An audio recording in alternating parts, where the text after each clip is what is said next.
Hello student, हमारे YouTube channel पर आपका फिर से स्वागत है। जैसा कि हम आपको संविधान पढ़ा रहे हैं और इससे पहले हम आपको 2 वीडियो के लेक्चर दे चुके हैं। ये हमारा तीसरा लेक्चर है, ठीक है, ये हमारा तीसरा लेक्चर है। इस वीडियो में हम प्रस्तावना को पढ़ेंगे। संविधान की जो प्रस्तावना है उसके बारे में हम इसको देखेंगे। जितने भी एग्जाम में फैक्ट पूछे जाते हैं प्रस्तावना से उनको डिस्कस करेंगे इस वीडियो में। तो चलिए स्टार्ट कर लेते हैं। सबसे पहले हम बात करते हैं प्रस्तावना। प्रस्तावना को उद्देशिका भी कहा जाता है, ठीक है, उद्देशिका भी कहा जाता है प्रस्तावना को, तो ये आप ध्यान रखेंगे, ठीक है।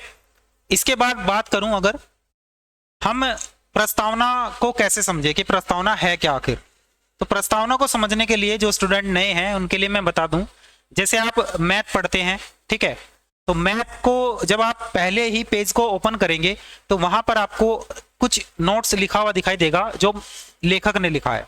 किसने लिखा है? जिन्होंने मैथ बनाया है या कोई कंपनी है जिसने अपना प्रोडक्ट बनाया है वो उसके बारे में लिखती है। तो इसी तरह मैथ को जब आप खोलेंगे तो उसमें आपको दिखाई देगा एक नोट्स लिखा हुआ है, ठीक है, वहां पर भी लिखा हुआ होता है कि प्रस्तावना है या संदेश लिखा होता है। उसमें लिखा होता है कि यह जो बुक है किसी भी प्रतियोगी परीक्षा में प्रयोग की जा सकती है, ऐसे करके कुछ लिखा होता है, ठीक है।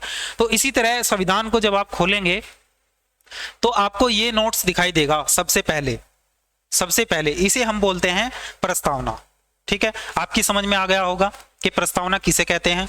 कितनी भी बुक हो, कितने भी नोट्स हो, और जो भी किसी भी नोट्स का जो ओनर होता है वो क्या करता है, एक नोट्स सबसे पहले लिख देता है कि इस नोट्स का आखिर उद्देश्य क्या है, ठीक है। तो ये क्या है, ये संविधान का उद्देश्य बताती है। क्या बताती है? संविधान का उद्देश्य बताती है प्रस्तावना। तो जैसे ही हम संविधान का पन्ना पलटेंगे, मतलब पहला ही पेज जो संविधान होता है उसको पलटेंगे, तो वहां पर आपको सबसे पहले प्रस्तावना लिखा दिखाई देगा और प्रस्तावना बताती है संविधान के उद्देश्य।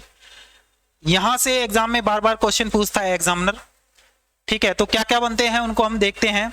तो प्रस्तावना में जो लिखा हुआ है एक बार वो पढ़ लेते हैं, उसके बाद मैं आपको बताऊंगा कि क्वेश्चन कैसे बनते हैं। हम भारत के लोग भारत को एक संपूर्ण प्रभुत्व संपन्न समाजवादी पंथ निरपेक्ष लोकतंत्रात्मक गणराज्य बनाने के लिए तथा उसके समस्त नागरिकों को सामाजिक, आर्थिक और राजनीतिक न्याय, विचार, अभिव्यक्ति, विश्वास, धर्म, उपासना, स्वतंत्रता, प्रतिष्ठा, अवसर की समानता और प्राप्त करने के लिए, प्रतिष्ठा और अवसर की समानता प्राप्त करने के लिए तथा उन सब में व्यक्ति की गरिमा और राष्ट्र की एकता, व्यक्ति की गरिमा और राष्ट्र की एकता और अखंडता सुनिश्चित करने वाली बंधुता बढ़ाने के लिए दृढ़ संकल्प होकर एक अपनी इस संविधान सभा में आज दिनांक 26 जनवरी 1949 ईस्वी मिति मार्गशीर्ष शुल्क सप्तमी संवत 2006 विक्रमी को एदत द्वारा इस संविधान सभा को अंगीकृत, अधिनियमित और आत्मापरित करते हैं। इसका मतलब यह हुआ कि जब आप संविधान को खोलेंगे तो आपको इस तरह एक नोट्स दिखाई देगा लिखा हुआ, ठीक है। तो ये क्या बताता है? ये संविधान के उद्देश्य बताते हैं और यहां से क्या क्या फैक्ट एग्जामिनर पूछता है अब उनको देख लेते हैं।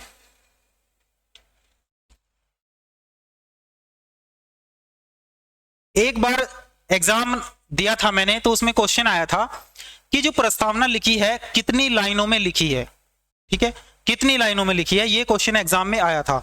तो कितनी लाइनों में लिखी है आप लाइनों को गिनेंगे, ठीक है, लेकिन लाइन तब पूरी होती है जब हम क्या लगा देते हैं, पूर्ण विराम लगा देते हैं। क्या लगा देते हैं? पूर्ण विराम लगा देते हैं, ठीक है। किसी भी लाइन को या किसी भी सेंटेंस को आप पूरा करने के लिए उसके अंत में लगाते हैं पूर्ण विराम, लेकिन इसमें कहीं भी पूर्ण विराम नहीं लगा है, ठीक है। तो इसमें क्या है, अंत में लगा है। कहां पे लगा है? अंत में लगा है। तो यदि एग्जामिनर पूछे आपसे कि उद्देशिका कितनी लाइनों में लिखी है तो आपका आंसर होना चाहिए कि 1, ओनली वन लाइन में लिखी है उद्देशिका। ठीक है, आशा है आपको समझ आया होगा कि मैं क्या कह रहा हूं। मैं कह रहा हूं कि यदि किसी भी सेंटेंस को आप लिखेंगे और उस सेंटेंस को आपको खत्म करना है तो आप वहां पर कोमे नहीं लगाएंगे, आप लगाएंगे पूर्ण विराम। तो इस संविधान की जो उद्देशिका है इसके अंत में लिखा है पूर्ण विराम। ठीक है, तो अंत में है तो इसका मतलब यह हुआ ये एक ही लाइन में है। अब क्वेश्चन एग्जामिनर क्या पूछता है यहां से, और क्वेश्चन देखेंगे। अब क्वेश्चन ये आया कि ये जो प्रस्तावना लिखी है इसमें न्याय कितने प्रकार का बताया गया, न्याय कितने प्रकार का बताया गया है। तो न्याय कितने प्रकार का बताया गया, देखिए सामाजिक, आर्थिक और राजनीतिक, ये 3 प्रकार के न्याय बताए गए हैं। इस पूरी प्रस्तावना में न्याय की बात करी गई तो सामाजिक, आर्थिक और राजनीतिक, ये 3 प्रकार के न्याय हैं। तो न्याय कितने हुए हमारे, 3। अब यहां से क्वेश्चन एक बार ये बना कि निम्न में से कौन न्यायिक अधिकार या न्याय की बात नहीं है, प्रस्तावना में न्याय की बात नहीं है। तो वहां पर क्या था, 3 ऑप्शन थे, अलग अलग दिए गए थे। ठीक है, तो एक ये था सामाजिक, आर्थिक, राजनीतिक, और एक दिया था धार्मिक। तो धार्मिक न्याय की बात नहीं करता संविधान। ठीक है, संविधान धार्मिक न्याय की बात नहीं करता, किसकी करता है, सामाजिक, आर्थिक और राजनीतिक। ठीक है, ये प्रस्तावना में ही पहले बता दिया गया है। अब नेक्स्ट बात आती है कि विचार, अभिव्यक्ति, विश्वास, धर्म और उपासना की स्वतंत्रता है। तो स्वतंत्रता कितने प्रकार की है, यह भी क्वेश्चन आया है। कितने प्रकार की है, 1, 2, 3, 4, 5। तो 5 प्रकार की क्या हुई, स्वतंत्रता। अब क्वेश्चन ये भी आया कि समानता कितने प्रकार की है। समानता कितने प्रकार की है, प्रतिष्ठा और अवसर की समानता, सभी के साथ है समान, किसी भी धर्म के साथ विभेद नहीं किया जाएगा। तो 2 प्रकार की समानता है, एक प्रतिष्ठा की और एक अवसर की। बात क्लियर है। अब जितने भी फैक्ट बने हैं एग्जाम में इस प्रस्तावना से, तो उनको क्या किया हमने, टाइप किया है। डिजिटल बोर्ड का फायदा यह है कि हम स्टूडेंट को बताने के लिए जल्दी जल्दी क्या करते हैं, पहले ही नोट्स बना लेते हैं और तब पढ़ाते हैं। तो डिजिटल बोर्ड का यही फायदा है। तो सभी जितने भी फैक्ट इसको लेके बने हैं प्रस्तावना को, आज हम सभी को देखेंगे। चलिए स्टार्ट कर लेते हैं। जितने भी फैक्ट हैं,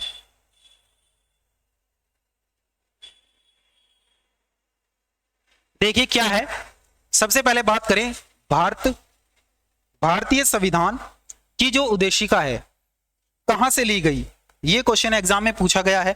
देखिए संविधान में जितने भी एक्ट हैं, जितने भी आर्टिकल हैं, और जितने भी आर्टिकल कहां से लिए गए हैं, जैसे संसद कहां से ली गई है, संसद की जो प्रणालियां कहां से ली गई, न्याय प्रणाली कहां से ली गई, तो ये क्वेश्चन मोस्ट इंपोर्टेंट है। तो इसी प्रकार प्रस्तावना कहां से उठाई गई, कहां से उठाई गई है प्रस्तावना, ऑस्ट्रेलिया संविधान से। ऑस्ट्रेलिया का जो संविधान है यहां से प्रस्तावना क्या मानी जाती है, ऑस्ट्रेलिया के संविधान से प्रस्तावना प्रभावित मानी जाती है, या आप कह लीजिए कि ऑस्ट्रेलिया के संविधान से प्रस्तावना को लिया गया है। ठीक है, उद्देशिका यानी प्रस्तावना संविधान का सार है जो संविधान के उद्देश्यों और संविधान के दर्शन को प्रदर्शित करती है। तो संविधान के उद्देश्यों को बताती है और संविधान के दर्शन को प्रदर्शित करती है।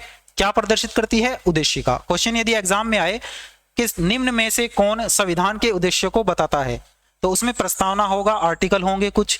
ठीक है, तो आपको क्या टिक करना है, आपको टिक करना है उद्देशिका पर। आगे बढ़ते हैं।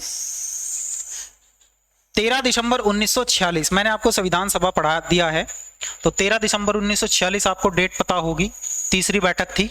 ठीक है, तो तीसरी बैठक में पंडित जवाहरलाल नेहरू जी ने क्या किया था, उद्देश्य प्रस्ताव दिया था। पंडित जवाहरलाल नेहरू जी ने क्या किया था, उद्देश्य प्रस्ताव दिया था, और उसी उद्देश्य प्रस्ताव को अपना लिया गया। कब, 22 जनवरी 1947। और यही उद्देश्य प्रस्ताव क्या है, यही जो उद्देश्य प्रस्ताव है यही संविधान की उद्देशिका है। ठीक है, यही क्या है, संविधान की उद्देशिका है, इसी को संविधान में लिखा गया है। तो यही वो प्रस्ताव था तीसरी बैठक में, मोस्ट इंपोर्टेंट है। ठीक है, एग्जाम में ये कई बार रिपीट हुआ, तो आपको क्लियर हो गया होगा उद्देश्य क्या है, उद्देश्य प्रस्ताव क्या है, उद्देशिका क्या है। चलिए बात कर लेते हैं एक महत्वपूर्ण केस की। केस है गोलकनाथ बनाम पंजाब राज्य, गोलकनाथ बनाम पंजाब राज्य, ये एक केस है AIR 1967 का, सुप्रीम कोर्ट 1663 इसका नंबर है, ठीक है। के मामले में तत्कालीन मुख्य न्यायाधीश हैं, मुख्य न्यायाधीश का नाम एग्जाम में पूछा जाता है, कौन है? सुब्बाराव। कौन है? सुब्बाराव। गोलकनाथ बनाम पंजाब राज्य जो केस हुआ, इसमें जो न्यायाधीश रहे कौन रहे? सुब्बाराव। स्टार मार्क कर सकते हैं, इसको आप ध्यान रखेंगे। इन्होंने क्या कहा था? इन्होंने कहा था कि एक अधिनियम की प्रस्तावना उनके उन मुख्य उद्देश्यों को निर्धारित करती है जिसे प्राप्त करने का इरादा कानून रखता है। तो ये इनका कथन था और ये डायरेक्ट एग्जाम में दिया गया कथन, और पूछा गया यह कथन किस न्यायाधीश का है या किस केस में दिया गया है, ऐसे करके क्वेश्चन बने हैं, ठीक है। तो इसको भी आप ध्यान रखेंगे। नेक्स्ट है बेरुबाड़ी वाद, मोस्ट इंपोर्टेंट है केस। 1960 का केस है। सुप्रीम कोर्ट ने कहा कि, क्या कहा? प्रस्तावना संविधान का हिस्सा नहीं है, प्रस्तावना संविधान का हिस्सा नहीं है। तो जब प्रस्तावना संविधान का हिस्सा नहीं है तो उसमें क्या कर सकते हैं? उसमें चेंज भी नहीं कर सकते, उसको हम नहीं बदल सकते, ठीक है। ये इस केस में कहा गया था। किस केस में कहा गया कि प्रस्तावना संविधान का हिस्सा नहीं है? बेरुबड़ी वाद में। इसके बाद एक केस आया, इसके बाद केस आया और न्यायालय को क्या है? सर्वोच्च न्यायालय जो है उसको क्या है? अपने ही केस का जो फैसला है उसे बदलने का अधिकार है, ठीक है, उसे बदलने का अधिकार है। तो इन्होंने क्या किया? केशवानंदन भारती वाद, केशवानंदन भारती वाद जो हुआ, सर्वोच्च न्यायालय ने क्या किया? 24 अप्रैल 1973 ईस्वी को संविधान की मूल संरचना, बेसिक स्ट्रक्चर का ऐतिहासिक सिद्धांत दिया। कोर्ट ने कहा कि संविधान प्रस्तावना का हिस्सा है। तो यहां पर क्या किया? यहां पर उन्होंने दे दिया कि संविधान सभा का हिस्सा है प्रस्तावना, ठीक है। अब यहां से क्वेश्चन क्या आया? यहां से क्वेश्चन आया कि किस वाद में सर्वोच्च न्यायालय ने बेसिक स्ट्रक्चर या आप कह लीजिए मूल संरचना का सिद्धांत प्रतिपादित किया, ठीक है। तो कब किया? 1973 में। और किस केस में किया? केशवानंदन भारती वाद में। अब जब इन्होंने कह दिया कि प्रस्तावना संविधान का हिस्सा है तो क्या होगा? तो संविधान में की जो प्रस्तावना है उसमें हम क्या कर सकते हैं? बदलाव कर सकते हैं। तो इसी को ध्यान में रखते हुए बदलाव हुआ, मोस्ट इंपोर्टेंट बदलाव है, ठीक है। इंदिरा गांधी के प्रधानमंत्री रहते हुए, किसके रहते हुए? इंदिरा गांधी के प्रधानमंत्री रहते हुए, उस समय प्रधानमंत्री कौन थी? इंदिरा गांधी।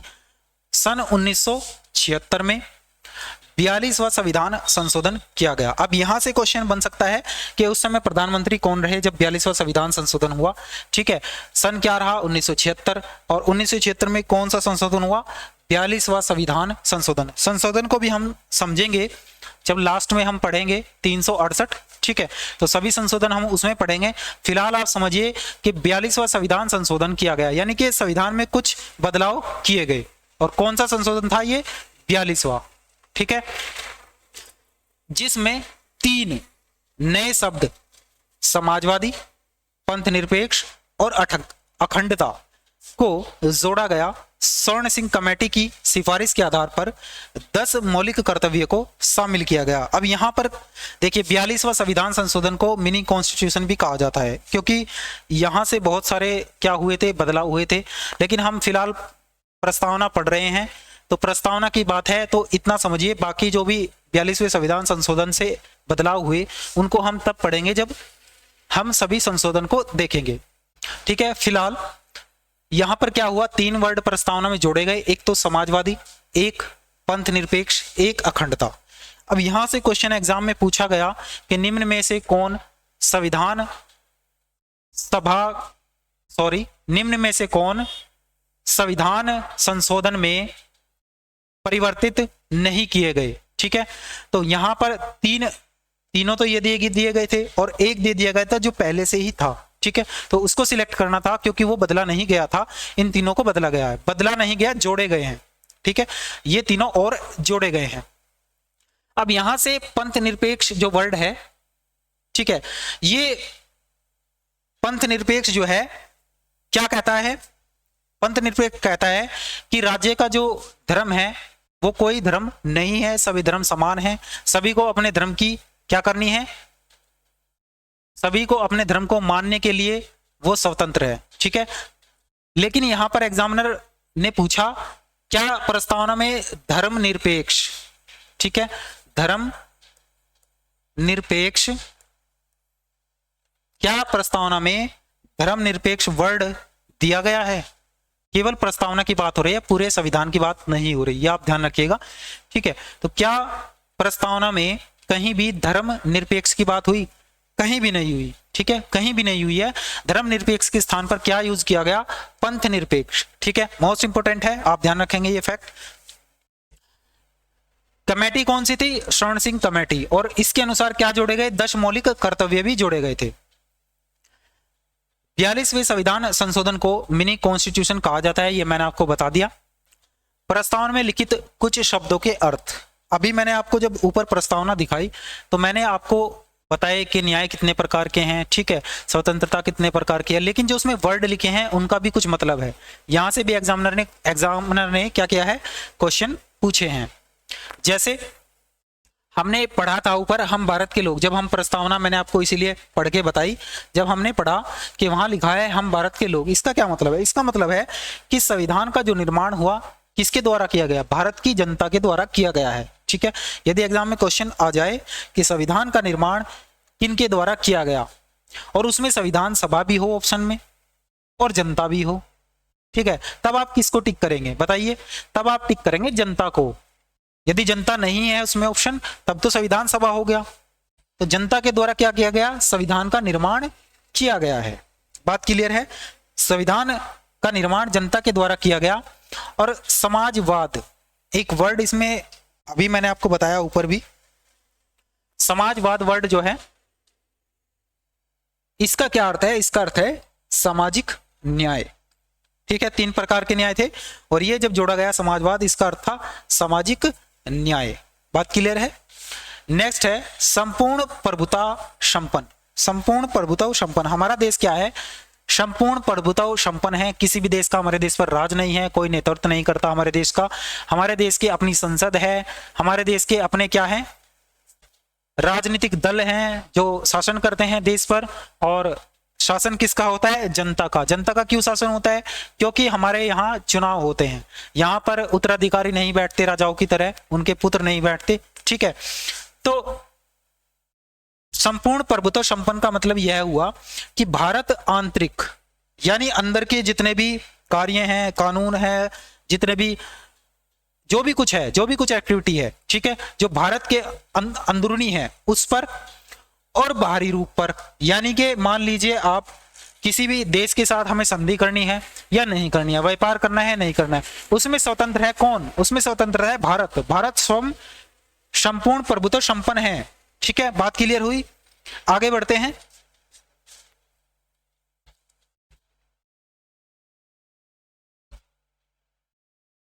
अब मैंने आपको पंथ निरपेक्ष बताया था ऊपर अभी, ठीक है, पंथ निरपेक्ष मैंने आपको बताया था।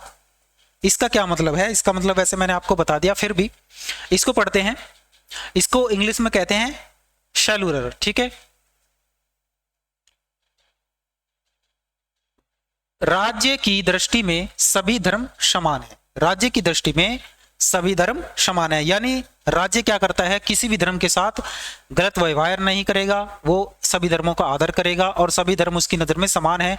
राज्य का कोई भी धर्म नहीं है। राज्य की बात हो रही है। जब हम राज्य की बात करते हैं तो पूरे देश की बात समझ लीजिए। राज्य में क्या आते हैं? राज्य में राज्य ही नहीं आते जो आप पढ़ते हैं ना राज्य।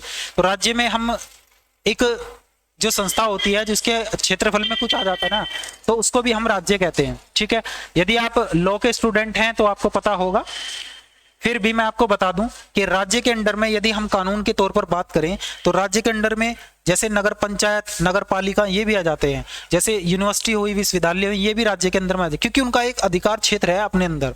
ठीक है, यहां पर राज्य का मतलब है कि हम पूरे देश की बात कर रहे हैं। ठीक है, पूरे देश की बात कर रहे हैं।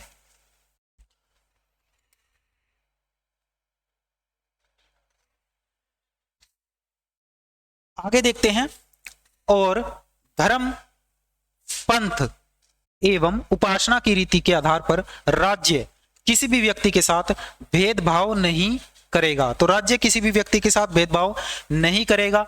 किसी भी धर्म में विशेष के लिए झुकाव या रंजिश नहीं करेगा। तो किसी भी धर्म के साथ अधिक झुकाव या किसी भी धर्म के साथ क्या नहीं करेगा, रंजिश नहीं करेगा। ठीक है, बात क्लियर है। नेक्स्ट बढ़ते हैं। भारत एक गणतंत्र है। तो ये जो लैंग्वेज है ना, ये सब प्रस्तावना की है, हम इनका मतलब समझ रहे हैं, क्योंकि एग्जाम में डायरेक्ट पूछा जाता है, क्वेश्चन दे दिया जाता है कि निम्न में से दिए गए जो वर्ड हैं इसका क्या मतलब है जो प्रस्तावना में है। ठीक है, तो इसलिए हम समझ रहे हैं ये एग्जाम में आए हैं। तो भारत एक गणतंत्र है, यह आपको पता है। यहां पर उत्तराधिकारी गद्दी पर नहीं बैठता। ठीक है, वंशानुगत शासन नहीं है, यहां पर चुनाव होते हैं। तो इसका मतलब यही है कि ये गणतंत्र है, यहां पर क्या होते हैं, चुनाव होते हैं और वंशानुगत शासन नहीं है। इसका सीधा सीधा मतलब यह हुआ। आगे बढ़ते हैं। प्रस्तावना में स्वतंत्रता कितने प्रकार की है, ये मैंने आपको अभी ऊपर बताया था, 5 प्रकार की स्वतंत्रता है। ठीक है, जब मैं आपको प्रस्तावना दिखा रहा था तो उसमें विचार, अभिव्यक्ति, विश्वास, धर्म और उपासना की स्वतंत्रता कितने प्रकार की हो गई, 5 प्रकार की। प्रस्तावना में न्याय कितने प्रकार के हैं, 3। ये भी मैंने आपको ऊपर बता दिया जब दिखाई थी मैंने आपको प्रस्तावना। तो सामाजिक न्याय, राजनीतिक न्याय और आर्थिक न्याय। यहाँ पर धार्मिक न्याय नहीं है। ठीक है, इसको आप नोट करिएगा, धार्मिक न्याय नहीं दिया गया प्रस्तावना में, क्योंकि यहाँ पर एग्जाम में बार बार ये क्वेश्चन पूछा गया है, क्या प्रस्तावना में धार्मिक न्याय है, क्या प्रस्तावना में धार्मिक शब्द का यूज किया गया है, नहीं। लेकिन यदि क्वेश्चन ये आए कि भारत एक धर्मनिरपेक्ष राष्ट्र है तो आप करेंगे यस। ठीक है, प्रस्तावना में समानता कितने प्रकार की है, 2 प्रकार की। कौन कौन सी, अवसर की समानता, आपको अवसर है अपनी उपलब्धि के अनुसार आपको हर सीट पर जाने की क्या है, हर सीट पर जाने की आप सिंपल भाषा में कह दीजिए खुली छूट है, आप स्वतंत्र है यदि आपके पास उस लेवल तक की डिग्री है। ठीक है, प्रतिष्ठा की समानता है, सभी के साथ व्यवहार अच्छा रहेगा, प्रतिष्ठा रहेगी उसकी समाज में। ठीक है, तो ये क्या है, सभी को 2 प्रकार की समानता दी गई है। अब बात करते हैं क्वेश्चन नंबर 1 की। क्या है, संविधान की उद्देशिका में संघ मताधिकार का प्रयोग कहीं भी नहीं किया गया है। क्योंकि ये क्वेश्चन में एग्जामिनर ने पूछा कि क्या उद्देशिका में, हम केवल उद्देशिका की बात कर रहे हैं, यह आप ध्यान रखिएगा। अब भी मैं दोबारा बोल रहा हूं, उद्देशिका पढ़ रहे हैं हम, पूरे संविधान की बात नहीं कर रहे हैं। ठीक है, तो उद्देशिका में या आप कह लीजिए प्रस्तावना में, ठीक है, प्रस्तावना में केवल संघ वर्ड, क्या प्रस्तावना में संघ वर्ड दिया गया है, नहीं। मैंने आपको प्रस्तावना पढ़ के बताई, इसमें कहीं भी संघ वर्ड नहीं है। क्या प्रस्तावना में मताधिकार का प्रयोग है, नहीं, मताधिकार का प्रयोग प्रस्तावना में कहीं भी नहीं है। ठीक है, मैंने आपको इसलिए प्रस्तावना पढ़ के बताई। प्रस्तावना को संविधान का पहचान पत्र कहा है, प्रस्तावना को संविधान का पहचान पत्र किसने कहा है, किसने कहा है, यह क्वेश्चन एग्जाम में आया था, ए पालकी वाला ने। किसने कहा है, ए पालकी वाला ने।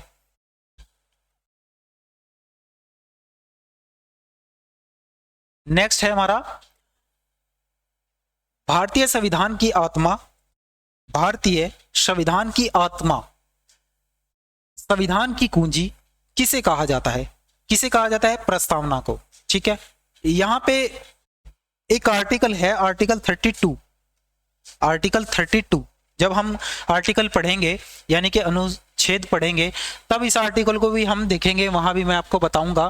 फिर भी आप समझिए आर्टिकल 32 क्या कहता है। आर्टिकल 32 क्या कहता है, ठीक है, आर्टिकल 32 किसकी बात करता है कि कोई भी सर्वोच्च न्यायालय में डायरेक्ट जा सकता है, किसके लिए, अपने अधिकार का हनन यदि हुआ हो। ठीक है, अधिकार का यदि हनन हुआ हो, इसको हम बाद में समझेंगे। लेकिन मैं आपको ये क्यों बता रहा हूं आर्टिकल 32, क्योंकि इसको भी आत्मा कहा गया। ठीक है, इसको भी संविधान की क्या कहा गया, आत्मा। लेकिन यहां पर कंफ्यूजन आपको होगा, तो उसका डाउट कैसे क्लियर होगा मैं आपको बता दूं। यदि भारतीय संविधान की आत्मा पूछा गया किसे कहा जाता है, भारतीय संविधान की आत्मा किसे कहा जाता है, तब आप टिक करेंगे प्रस्तावना पर। ठीक है। लेकिन यदि पूछा गया कि डॉक्टर भीमराव अंबेडकर ने भारतीय संविधान की आत्मा किसे कहा है, तब आप लगाएंगे आर्टिकल 32 पर, यानी अनुच्छेद 32 पर टिक। बात क्लियर है। नेक्स्ट देखते हैं।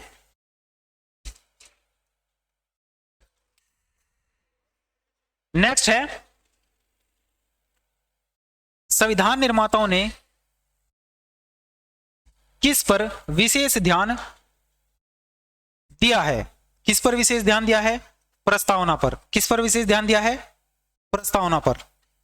नेक्स्ट है, संविधान की उद्देशिका में नहीं है, क्या नहीं है? लोक कल्याण। ठीक है, संविधान की उद्देशिका में नहीं है, क्या नहीं है? लोक कल्याण। इसके बाद है, संविधान के अंतर्गत भारतीय लोकतंत्र के आदर्शों को हम कहां दे सकते हैं? भारतीय लोकतंत्र के आदर्शों को हम कहां दे सकते हैं? प्रस्तावना में। आगे बढ़ते हैं।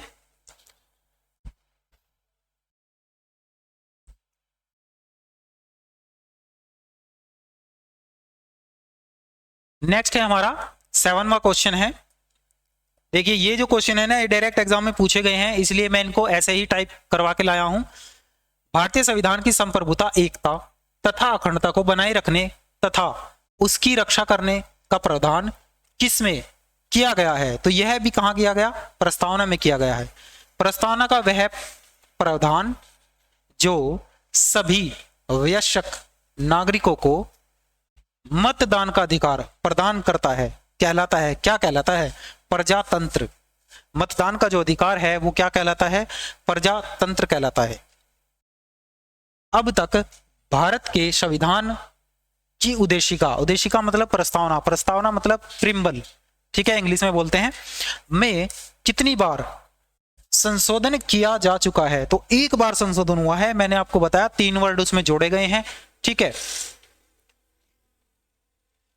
42वां संविधान संशोधन जो हुआ था मैंने आपको अभी ऊपर पढ़ा दिया है। तो ये हमारे आज के टोटल प्रस्तावना के जो भी फैक्ट थे हमने देखे। एग्जाम में जितने भी क्वेश्चन पूछे गए हैं सभी हमने कवर किए। प्रस्तावना को हमने जाना कि उसे कैसे हम पढ़ें, कैसे जाने प्रस्तावना क्या है। ठीक है, सभी हम फैक्ट क्लियर कर चुके हैं।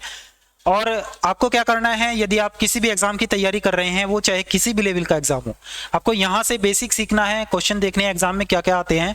उसके बाद आपको उस लेवल के एग्जाम के लगभग 10 सालों के पेपर निकालने हैं, तब आपके सभी कॉन्सेप्ट क्लियर हो जाएंगे।